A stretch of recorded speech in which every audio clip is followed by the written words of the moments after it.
அனைவருக்கும் அன்பான வணக்கங்கள். ஆரவல்லி பயாலஜிக்கல் பார்க்கில் இருந்து பேராசிரியர் கருப்பசாமி ராமநாதன்.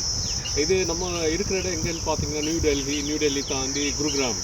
நீங்கள் பார்க்கலாம், ஒரு தௌசண்ட்ஸ் ஆஃப் பேர்ட்ஸ் வந்து இங்கே இருக்குது. நீங்கள் சின்ன பிள்ளைகளை பார்த்து ரசித்த எல்லா பேர்ட்ஸோட வகையும் இங்கே பார்க்க முடியுது. நீங்கள் பாருங்கள், பீகாக்கோட சவுண்ட்ஸ் கேட்குது. சின்ன சின்ன சிட்டுக்குருவி, சின்ன சின்ன குருவிகள்லாம் இருக்குது. இந்த காட்டுக்குருவிகளுடைய இது கூட்டமாக பார்த்தீங்கன்னா நீங்கள் பார்க்க முடியுது. இவ்வளோ ஒரு பின்னாடி பார்த்தீங்கன்னா மெட்ரோ ட்ரெயின் இருக்குது, சிட்டி வளர்ந்துருக்கு. அந்த சிட்டிக்கு நடுவில் ஒரு காடோட பிரத்யேகமான ஒரு காடோட தன்மை எப்படி இருக்குது அப்படின்னா இயற்கையை உள்ளடக்கி இருக்குது. இந்த பறவைகள் உயிரினங்கள் மனுஷனால் வந்து பார்த்திங்கன்னா மரங்கள் நட முடியும், அவனால் நிறைய மரங்கள் நட முடியும். ஆனால் அவனால் ஒரு ஃபாரஸ்ட்டை உருவாக்க முடியாது. ஏன்னா ஒரு காடுன்றது வந்து பார்த்திங்கன்னா ஆயிரக்கணக்கான மைக்ரோ ஆர்கானிசம் சம்மந்தப்பட்டது. இப்போ நீங்கள் பார்க்குறீங்க, இந்த டென்ஸ்டு ஃபாரஸ்ட்டில் என்ன இருக்குன்னா நிறைய பேர்ட்ஸ். இது பேர்ட்ஸை வந்து பார்த்திங்கன்னா ரொம்ப பராமரிக்கிறாங்க. அங்கங்கே பார்த்திங்கன்னா இந்த வெயிலுக்கு தண்ணியெல்லாம் வச்சுருக்காங்க. பேர்ட்ஸ் எல்லாம் குளிக்கிறதுக்காக வேண்டி பார்த்திங்கன்னா தொட்டியெல்லாம் வச்சுருக்காங்க.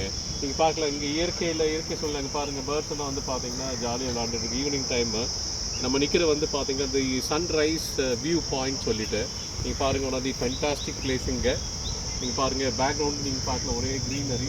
இது பார்த்திங்கன்னா ஒரு மவுண்டெயின் தான், கரடுன்னு சொல்கிறோம், நம்ம ஏரியாவில் கரடுன்னு சொல்கிறோம். அதே மாதிரி இருக்கக்கூடிய ஒரு சாராம்சம். ஸோ இந்த இயற்கையை நம்ம பாதுகாக்க வேண்டியதோட அவசியம் எப்போ வரும் அப்படின்னு சொல்லி பார்த்தீங்கன்னா சின்ன சின்ன குருவிகளை பார்க்கும்போது அந்த உயிரினமும் மனிதனுக்கு ஒரு தொடர்பு உண்டு.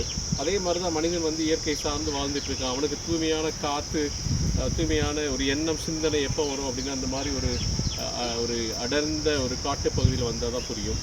ஸோ காடுகளை பாதுகாக்க வேண்டிய அவசியத்தையும் பறவைகளை பாதுகாக்கக்கூடிய அவசியத்தையும் பதிவு செய்வதற்காக பேராசிரியர் கருப்பசாமி ராமநாதன். வணக்கம்.